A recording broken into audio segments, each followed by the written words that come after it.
Gabb Watch 3. I couldn't find anywhere on the interwebs as to how to factory reset Gabb Watch 3, but I messed around with a bunch and I figured it out, so I thought I would make this quick video to share with anybody else who might be struggling the same way I was. So first, you'll want to make sure that it's sitting on its charger, and once it's on its charger, we'll put it back on there just for show. There we go. Then you're going to want to hit this top button right here. It's the back button. So once it's charging, you want to press that 10 times pretty fast.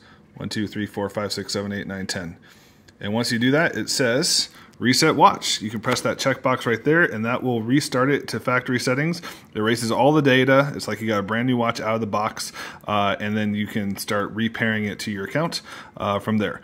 I did find that I removed the device on my account before I did this process, so I lost all of the text messages and things associated with it, but then I was able to reset it up as a watch. We had a problem where the connectivity seemed to be dying on it and it wasn't giving us GPS results. I did this and it immediately fixed it. So if you're having trouble factory resetting your Gabb Watch 3, this is the way to do it.